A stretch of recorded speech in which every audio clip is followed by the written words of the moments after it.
People are stun locking me. I can't move! Yep, that's me. You're probably wondering how I got myself in this situation. Why, I decided to build an Argonian acrobat for my first ever run of Morrowind. All good questions, but let's start from the beginning. The beginning was last episode, but unless you're a sadist and love watching people in pain, you don't really need to watch it. That video encapsulates my first 16 hours of gameplay, and most of it is just me struggling to learn the mechanics of the ancient relic that is Morrowind. I got a lot of unhappy comments on how slow I was learning the systems, so consider that a trigger warning if you're a veteran and you do go back and watch it. But I also got a load of positive people asking for part 2 and leaving helpful tips and tricks. I'm attempting to play Morrowind like it was on the 2002 launch. No guides, no spoilers, no mods. I am playing on the OpenMW client because it's kind of necessary on modern systems, but I go over all of this in the first video, which you can watch if you like. Link is on screen and in the description, but because it was my first time playing, I had to learn a game released almost as old as I am from the ground up, and I didn't cover much content. I'm still doing Caius' quest in Balmora. With that being said, allow me to introduce Jonathan Fortnite. This well-dressed lizard was unaware of the sheer amount of racism he would be facing in his daily life in Morrowind. And by that, I mean it's kind of my fault. It's completely my fault. I really like the Elder Scrolls lore. I knew the Dunmer didn't really like Argonians, to put it mildly, but I didn't know it would be so hard-coded into the game, if you know what I mean. Vendors charge me more money, everyone is mean to me, and worst of all, I can't wear boots or full helmets, which is racism from Mr. Howard as far as I'm concerned. I'm not. This was a pretty new experience. Skyrim doesn't really have anything like that. Maybe a unique dialogue line or two, but people don't tend to treat you differently based on your character's race, except, you know, the obvious. Anyway, John Fortnite is very good with a spear, and he jumps and runs like those crazy lizards you see on Animal Planet. There were definitely better class options than acrobats, but hindsight's 20/20, I guess. So let's get started. You guys voted on it. This video will be a little longer, but we're taking Mr. Fortnite all the way from Balmora to the end of this godforsaken campaign. And the first step is to pick up right where we left off, infected with a disgusting disease. In the quest to discover if Jonathan Fortnite is the savior of Morrowind, we've been investigating the 6th house of Dagoth. We ran into a scary priest who, with his dying breath, decided to give us cancer. Caius mentions there's some wizard in a tower who treats people infected with Corpus, which is the name of the disease we have. He also gives me perhaps the best directional instructions I've ever received in this game so far. Look at this. Nice, simple directions on how to get directions. So, hints on how to learn how to get there. I like that. Now, you guys left a ton of amazing tips on my last video, specifically about traveling. Although I may not show it, I do indeed use the Mages Guild teleporter, mark, recall, and intervention scrolls. It was still a bit of a trek to locate this wizard tower. I used the mage teleport and was summoned into the middle of some corporate meeting, and they were not too happy with my intrusion. I don't even have my weapons out. This guy just hates me. Okay. What do you take me for? Oh my god, too many talk. Oh! I was under the impression I could take anything from the chests here since I'm decently leveled up in the guild.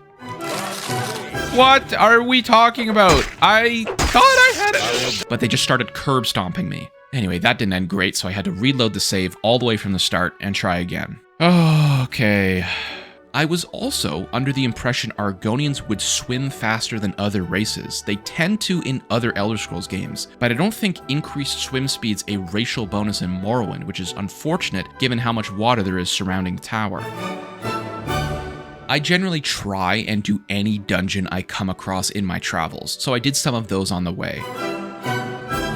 Ran into some decently tough enemies with insanely expensive loot. What? That is the most expensive item I've ever seen. Luckily, nearby, you guys told me about a mud crab merchant who isn't racist and will buy anything I sell to him at full price. So it gives me the full value. 10,000's fine, and then I'll just sit here, wait till his money comes back. 10,000 gold. Boom. At the end of my selling spree, I had almost 80,000 gold, and I honestly have no idea what to spend that on. Maybe more water walking potions, because those kind of suck nuts. What? The water walking's already over? Why did I pay 40 bucks for that? That was like 3 feet. Anyway, I made it to the tower and met some of the wizard's daughter wives. I'm still not completely sure if this was a manner of speaking or if it's a Game of Thrones moment. He calls them his daughters, but they refer to themselves as his wives. He also mentions cloning or something later.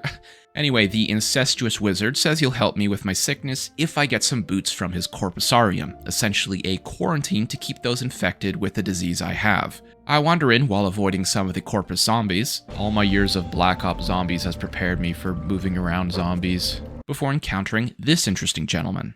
Is that Urgot, bro? From League of Legends? This guy turns out to be one of the last remaining Dwemer, or dwarves, who survived the race's mysterious disappearance. And I say this without hyperbole, this was one of the most interesting conversations I've had in the game so far. How many Dwemer ruins have I explored in Skyrim or ESO, and this is the first time I actually got to meet one. I've watched YouTube videos in the past on the disappearance of the Dwemer, but to experience this firsthand and just read it line for line, it was very fascinating for me. I gathered the boots and exchanged them for a potion, which the wizard seemed far too eager to give me. Yeah, sure. Good. Open your mouth and... Oh, okay, what the hell? He tells me he didn't actually intend to cure my disease. He just wanted to negate the negative effects. It seemed to give me a bunch of buffs against diseases, but since I'm an Argonian, don't I already have most of those due to my racial passives? Again, I'm very new to this game, so please let me know in the comments if you have any answers to my many, many questions. Anyway, I'm all too eager to get out of this insane pleasure den and return back to Balmora and inform Caius of my findings.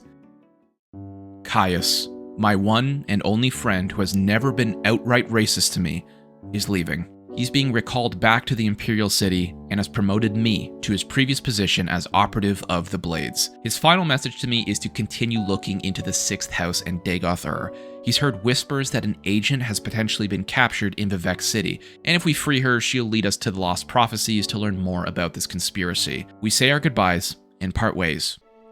This agent has left a coded message for me in her room, along with some bottles of levitation telling me she's trapped inside the floating rock in Vivec. I then spend an embarrassing amount of time putting 2 and 2 together to figure out how to get up to the actual rock. Right here, is it up there? Is it in the rock? How the hell am I supposed to get up there? Ah, she gave me levitation potions, didn't she? I break into the prison past swarms of guards and finally locate her cell. We use some of the teleportation scrolls to escape, and she tells me to meet her at a temple called Holomayan. This is what people were telling me on my last video. Apparently, I did the story way out of whack and sequence broke a bunch of the main campaign. Anyway, hopefully, we're set on the right path now. I make my way to the Holomayan temple, which, again, thanks to your comments, I now understand when and why the door opens when it does. But I go in and collect the Lost Prophecies, and they're pretty important. Originally, I wasn't sure if you guys would find these summaries interesting. I kind of assumed most of you watching this video had played the game before. However, a shocking amount of you on my last video told me for various reasons you weren't interested in Morrowind or had no intention of playing it and found my recaps useful. So, I'll continue to do so in this video too. These prophecies essentially explain the creation of the Tribunal, the fall of the Dwemer, and the rise of Dagoth Ur. Khagranach, one of the most important Dwemer, created 3 powerful artifacts. Inside the Red Mountain, there exists an object of immense power called the Heart of Lorkhan.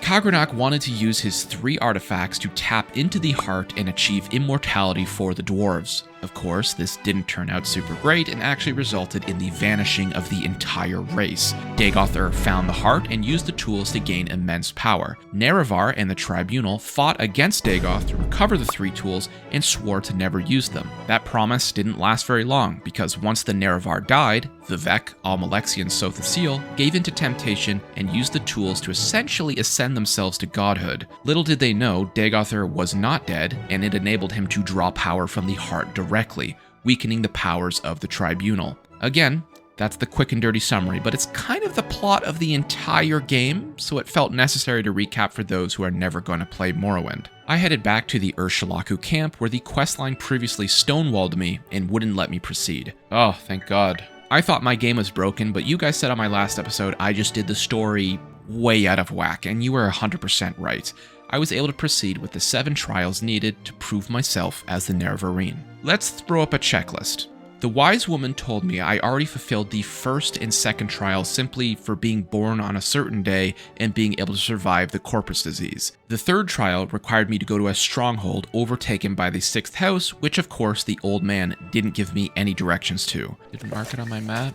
Oh. I used this map created by Tamriel Cartographer. It's basically an upscale of the original map you guys had in the 2002 edition of the game. Anyway, I used it to help me find the stronghold, which I assumed was the unnamed one beside the only other stronghold in the area. I make my way there and go on a scavenger hunt for these 3 items the old man wants. I find 2 right away in the first building I check. Oh. Okay, I got Weepings. A cup, is that one? Yep. Okay, that's 2 out of 3. But the last one is deep below in the tunnels. I find some pretty awesome gear that's miles better than what I'm wearing. Fire shield, 10 points, resist poison, fortify fatigue. Wait, this belt, that's just way better. I'm just putting that on. I find the final 3rd item. I have a quick sneeze, and I accidentally open the door to the Red Mountain. Fearing for my life that I'm vastly underleveled, I turn back and head to the camp to complete the 3rd trial of the Nerevarine. The 4th trial required me to solve a riddle. After about an hour of contemplation, I had to get off for the night. I'm a real person. I have a job and responsibilities. I'd love to just sit here and make videos, but I'm only able to squeeze in a couple hours a day, hence the long gaps between uploads. That being said, I decided to write it down and take it to work with me and mull it over the next few days. Again, I don't want to use guides. I want this to be an authentic experience, so I avoid looking up as much as I can online. I'm not going to bore you with my slow problem-solving skills, but the ending was the most obvious. From my experience at Holomayan, which is also related to Azura, the cave was only going to present itself to me during dawn or dusk. The tricky part was figuring out the first bit with the needle and the wind. I tried to stay close to the Ursulaku camp and the other quest objectives, and after a bit of exploring to the east, I came across a valley whose mouth looked like it had a bunch of teeth. Or are these the teeth? These kind of look like teeth. It was a bit of a long shot, but it was my best guess so far. After running down this very thin valley, I came to a door with the first world-building voice line I've heard in the entire game. Cavern of the Incarnate. The door is locked and will not open. All I had to do was sit there and wait for the mysterious door to open itself to me. So, while we're just sitting around waiting for the door to open, why don't I talk about this video's sponsor, One Page Rules? If you've ever been interested in tabletop wargaming and have been held back by the insane price tags, you need to check these guys out. I stumbled upon One Page Rules, a free, yes, free wargaming replacement that's designed to be fast to learn and easy to play. With their free online army forge, you can create any army with just random stuff you have lying around. Just do yourself a favor. If you've ever tried to get into the wargaming hobby and have been held back by your wallet, check out the Get Started link in the description. You'll find a starter pack for both the sci-fi game and the fantasy game with models, rules, and terrain for completely free. I literally reached out to these guys for a sponsorship because my family had been printing, painting, and playing for weeks. Everything you're seeing in the background are my family's armies. It's not stock footage. We actually play this, and you should too. So get started for 100% free with the link in the description. Wow, what a coincidence. We're back just in time. Dawn rolls around, allowing me to enter this sacred tomb, because that's what it is. It's a tomb with a bunch of dead bodies all over the place. I fumble around a bit inside until I realize the statue of Azura is holding something. Oh, moon and star. Upon interacting with it, I get an amazing cutscene. Basically, Azura tells me the next steps I must accomplish in order to heal her people from the false gods in Dagoth, essentially reaffirming those 7 trials we spoke about earlier. Very cool cutscene. I was quite excited, as you can tell. What the hell? That was like the coolest thing to happen in this game so far. Holy shit, a cutscene, bro. I don't even think Skyrim has a cutscene in the middle of the game. Whoa! There's dead people in here. I speak with all the dead people in the tomb and discover they are spirits of previous Nerevarines who failed during various stages of the 7 trials. Each ghost tells me a little story and gives me some gear, some of which is actually pretty good. Travel state. Wait, this has levitate? Okay, that's very useful, actually. I returned back to the Ursulaku camp and received the blessings of the clan to call myself the Nerevarine. The wise woman informs me of the next daunting trials, 4 and 5. I need to unite 4 clans and 3 houses, each in different areas of the map, each with different challenges for me to accomplish in return for their support as the Nerevarine. So instead of slogging you all through that repetitive content, let's cut the next 7 hours of gameplay into 30 seconds.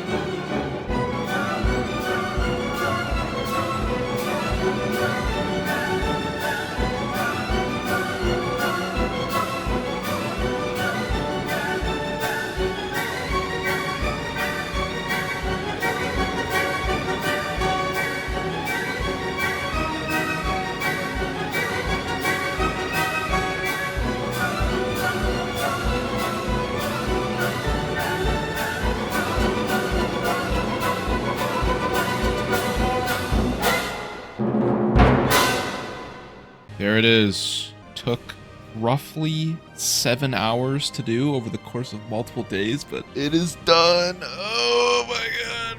Well, that was some of the worst questing I've done in any RPG ever. I'm okay with doing that kind of fetch questy, repetitive content once in a while, but this was 6 back-to-back missions. It was just talking for the sake of talking, and 99% of the dialogue had nothing to do with the main story. It was just busy work. There were some funny moments, like when this one guy said he'd do what I need if I gave him a kiss, but most of these quest locations were new to me, so if I couldn't find a boat or strider, my teleport spells and scrolls were useless. I was just running around the map for hours, and even when I got to the location, spending a load of time just looking for the right NPC to talk to. I know I'm a Skyrim smooth brain, I understand that, but I'm really beginning to enjoy Morrowind. I am. That being said, I think most of you Morrowind veterans out there would agree with me that this bit of gameplay sucks, especially for the main campaign. Yes, there's underlying positives like the exploration factor, but these 2 trials felt like daily missions in the Elder Scrolls Online, not even up to par with a regular side quest.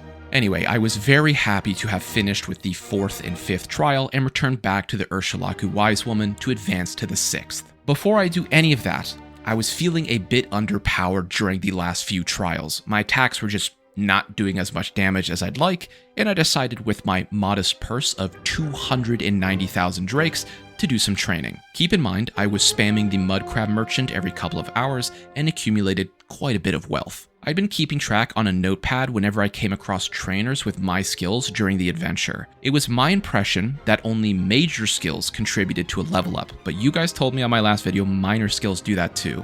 I'm not quite sure why they're separated then.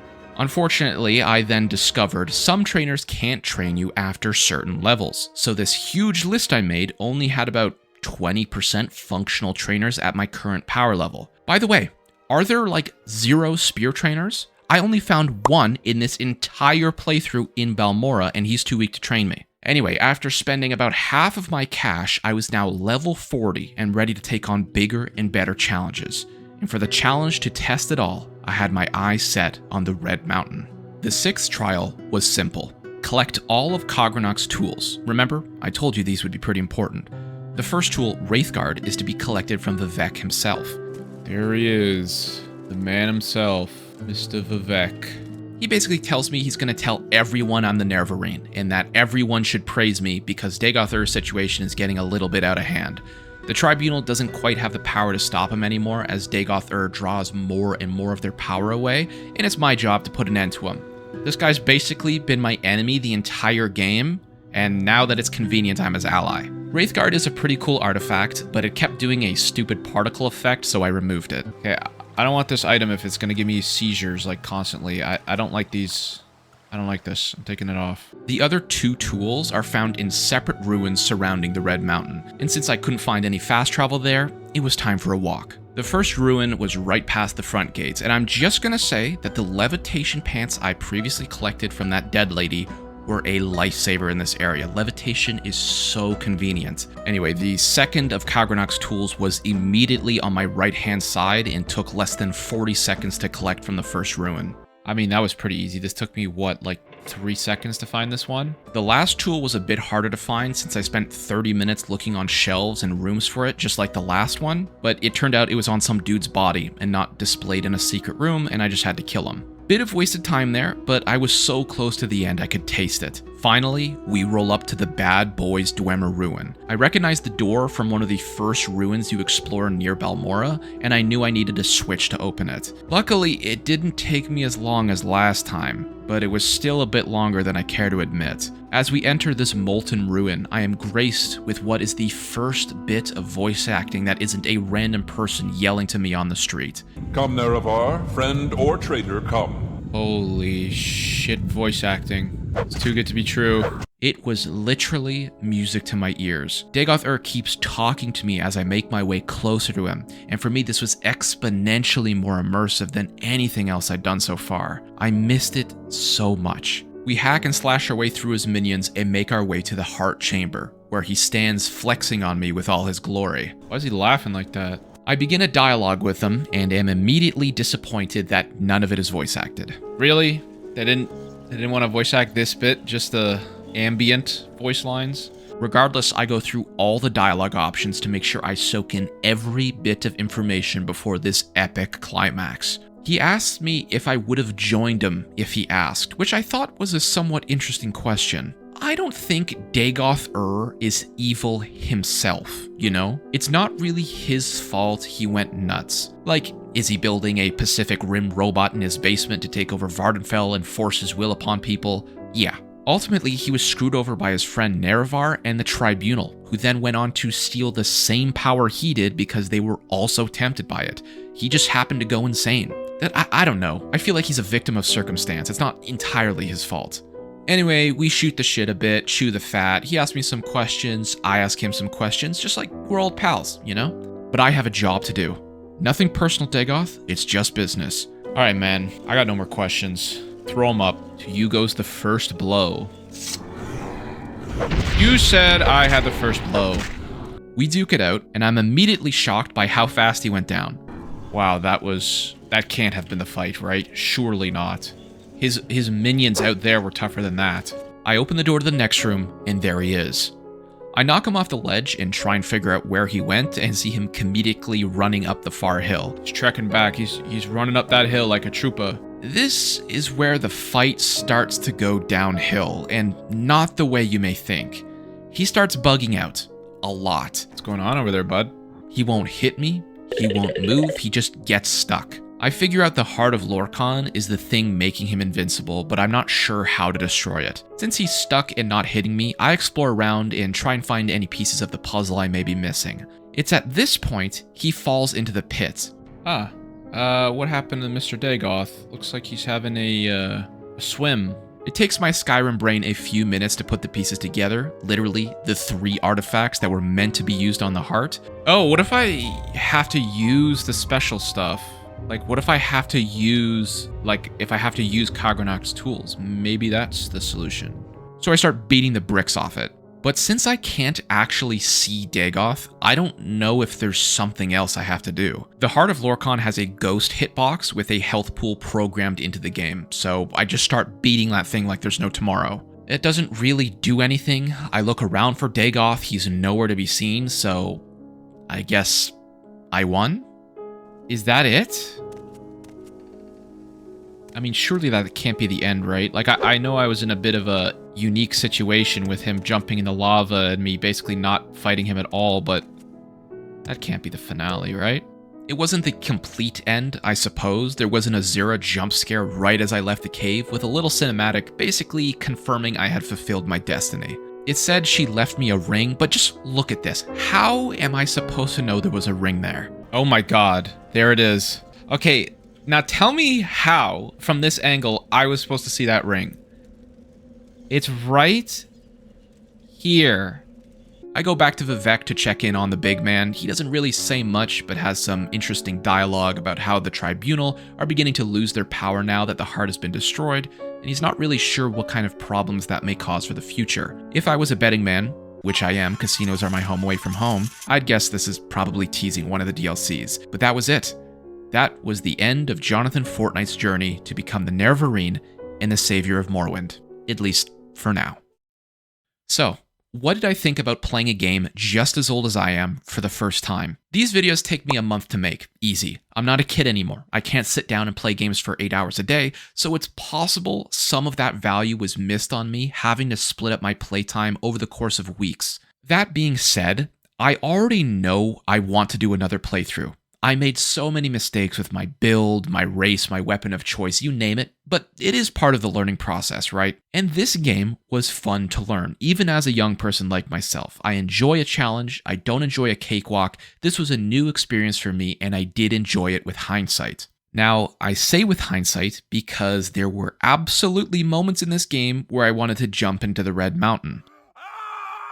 There are frustrating, outdated mechanics and systems in this game that would be laughed at if they were released today, right?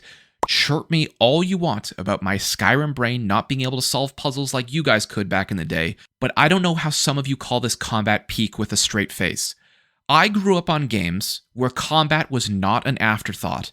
From level 1 to the final boss battle with Dagoth, this combat blew chunks. It was one of the worst combat systems in any game I've ever played. We're not even going to talk about the RNG hit system, but I found as a melee-centered character, it actively pushed me away from trying new weapon types. In Skyrim, if I find a cool warhammer but I'm going dual wield, I might say screw it and use it for a while. If I find a cool weapon in Morrowind and it wasn't a spear or halberd, there was zero reason for me to use it. I was going to miss more, do less damage, and I would have to grind like crazy just to become the same power level I was before I picked it up. In some sense, it can make an RPG more immersive. Sure, actually having to learn what your weapons do, but for a younger audience, it just doesn't age well in my opinion. Can you imagine having a melee build in Elden Ring and killing a boss but being afraid to use its weapon because you might miss your attacks? Miss your attacks. I have 4 real-life friends who have all tried Morrowind. I am the only one to make it past the 3-hour mark. These guys love Baldur's Gate, Fallout, Dragon Age, Mass Effect, you name it. Morrowind is, in their words, unplayable. Now, do I think they made a grave mistake? 1000%. Yeah, the combat doesn't stand the test of time, but if you can fight through that, you'll be playing perhaps one of the most in-depth RPGs you can lay your hands on to this day. I really believe that. If I took one thing away from Morrowind, it's that you have to work for it. Nothing is handed to you. Your enjoyment of this game is directly correlated to your investment. Unless you've played it several times, Morrowind is not a casual RPG and you can't treat it like one. But it's worth it. How much of this game do you think I've truly completed? 15%? 20%? Maybe? How many locations did I go to in the main story that were chock full of NPCs with secrets, quests, or hints that I passed up on? Hundreds? Thousands? This game is packed. Skyrim has nothing on it in terms of content density. You go to a town in Skyrim and talk to every NPC, you'll pick up a handful of quests, sure. But in Morrowind, it's almost like every other NPC has something you can do for them. With the technology they had at the time, it's astounding, and even someone my age can see that. I had a lot of comments on my last video with people just like my friends. For one reason or another, you couldn't get past the first few hours, or the game looks bad, or you hate reading, or you don't like the RNG combat system.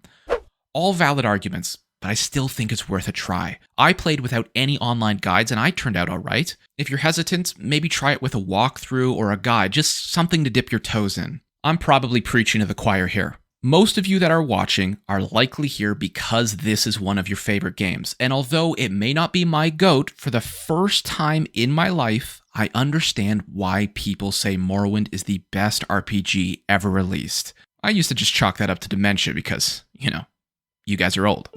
Thank you so much for watching this video and sticking around to this point. Last video, I said we'd do part 2 if we hit 1,500 likes, and I think we're almost at 8,000, so that's crazy. Let's keep it modest and say if we hit 2,000 likes on this one, I'll do the DLC content. Again, these videos take me a really long time, about a month or so to make. They're not small projects by any means. If you guys would let me know down below if there's enough content in one DLC for one video, or are they pretty quick and I should combine them all into one long supercut. I still have a lot to learn about this game and I definitely plan to keep playing, so please feel free to drop any tips down below.